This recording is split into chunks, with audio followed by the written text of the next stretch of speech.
Firefighters undergo extensive training to handle a wide range of situations, from entering blazing buildings to, yes, even rescuing cats from trees. There's hardly anything that can shake the composure of an experienced firefighter except for one small boy. Indeed, when Tucker Dukes approached Captain Jim, it left him in disbelief and brought tears to his eyes. This young boy's presence had both the captain and his fellow firefighters overwhelmed with emotion, sending them into a whirlwind of activity.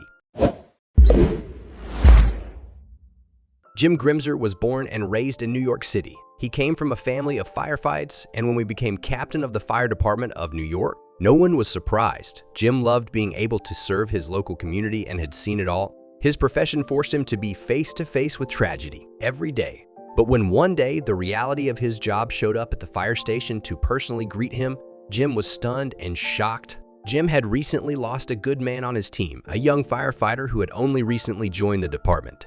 The two weren't that close, and Jim had only met the firefighter on a few occasions. But that didn't stop him from feeling responsible for this man. This incident made him start to doubt himself to the point that he wondered whether things could have been different if someone else had been in charge. The grief of it all had really gotten to Jim, who had not been the same for weeks. He just couldn't stop feeling like he was responsible. It was only when a complete stranger and he crossed paths did Jim finally start to feel better. It all started when Jim visited the firemen on the scene of a mild situation and worked alongside them to solve it. After resolving the issue, the team were prepared to head back to the station. A day well spent in Jim's mind, with his firefighters on the ground. Just as they were packing up, a young boy walked up to him with a unique request. While this wasn't unusual, Jim was used to having young children come up to the fire department to check the inside of the fire engine, but this just felt different. The young child introduced himself as Tucker Dukes. Right after saying hi, he started telling Jim about how he has been visiting the city for a fairly long time, even though he didn't live there. While amused, Jim was rather confused. Jim's attitude only grew stronger when Tucker began outlining to him where he and his mother were staying, the Ronald McDonald House. Only after his extensive introduction did the little boy get to the point. The thing was, Tucker had a lifelong dream, and that involved Jim, and it seemed like luck was on his side that day, because just as Tucker and his mom were getting ready to go to their lodgings, they had spotted Jim and had to get to know him more. And that is when Tucker said that he had a special request, and after hearing a little bit about his life, Captain Jim was curious as to what he would ask.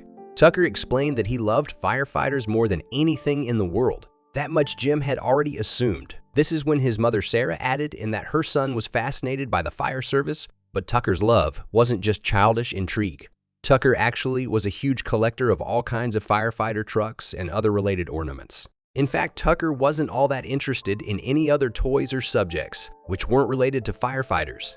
And as you can imagine, seeing a real firefighter, and that too, the captain of New York's fire department, was a real treat. It wasn't just his toys that showed off his love. Tucker even wore a firefighter jacket, which Jim thought was absolutely adorable. And when he asked Sarah why Tucker had developed such a strong and specific interest at that young of an age, he was not ready for the answer. Sarah explained that her husband Joshua was also a firefighter. Tucker had grown up hearing all his father tales and even visited his dad at the station. This felt actually very similar to Jim's own childhood. But something about this all felt a little surreal to Jim. What was such a young child doing out of school? Shouldn't Tucker be surrounded by kids in a playground rather than in New York in the middle of September? Well, Sarah Tucker's mother had already guessed that Jim would have these concerns and explained, Tucker has neuroblastoma. He was diagnosed about 2 years ago.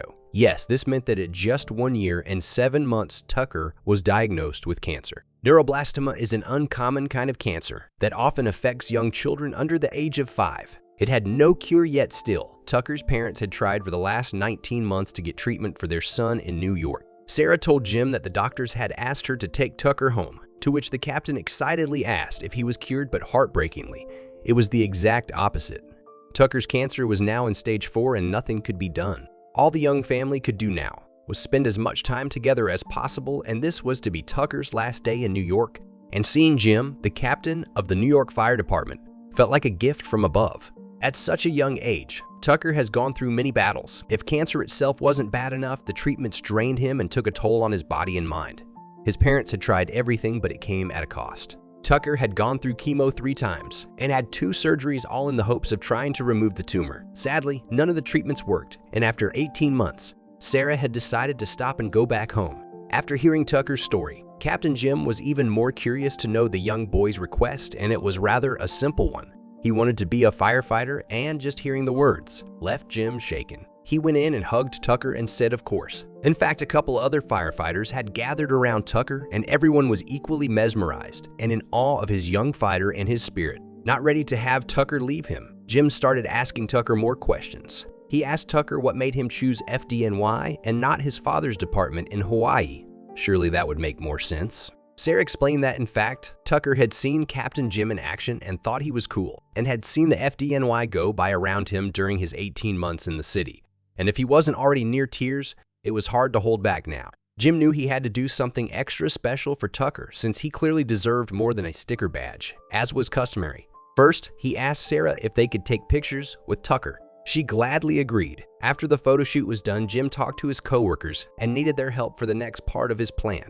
He hurried around to make sure it all fit into Sarah and Tucker's tight schedule. The FDNY captain talked to others in the department and actually planned a full ceremony for Tucker. This would initiate him as a firefighter, and even asked Sarah if she wanted to invite Tucker's family in. Joshua, Tucker's father, agreed in minutes to come to see his son initiated as a firefighter, and even brought along a few other relatives. Finally, Tucker was getting something he had dreamed of for so long. After a few frantic days of preparations and jumping through many hoops, the ceremony was ready for Tucker and his family. And as Tucker walked to the podium, he was cheered on by his family and other firefighters. Tucker took the whole thing very seriously and respectfully recited his vows to be a firefighter. Now he was finally a firefighter just like his dad, all thanks to Captain Jim and his co-workers. This wasn't the end of the story. A few days later, Tucker also celebrated his birthday with his family and the FDNY firefighters. Tucker was finally content, and seeing their son, so happy and light, finally forced Sarah and Joshua to make a hard decision. The family recognized the dark toll Tucker's medications were taking on him. We were trying so hard to keep him alive, and the thing that was meant to help wasn't letting him live. They were going to now end Tucker's treatment indefinitely, to ensure Tucker enjoyed quality time with family instead of being confined to hospital rooms. They initiated the Tucker Tough Challenge. Sarah, Joshua, Tucker, and his 3 older siblings embarked on a determined vacation, exposing Tucker to the world's wonders. The challenge quickly went viral, garnering support from thousands worldwide, echoing Captain Jim's admiration for Tucker. This reassurance helped Sarah and Joshua find peace with their decision to cease treatment. While medical bills burdened the family, generous donations poured in, enabling them to pursue Tucker's dream of exploring the world. Many prayed for a miracle, hoping Tucker would conquer cancer. Regrettably, Tucker's battle ended less than a year later in his Hawaii home. Losing a child is unimaginable, and Tucker's loss weighed heavily on his family's hearts. Fortunately, with the support of generous donations and Captain Jim's assistance, Tucker lived a rich and fulfilling life. His parents had few regrets and made every effort to ensure Tucker experienced life to the fullest, even leading him to become a firefighter himself. Tucker's passing left a void felt worldwide, and in honor of the bright and compassionate young boy, the firefighters, who had served as his role models, decided to pay him a heartfelt tribute.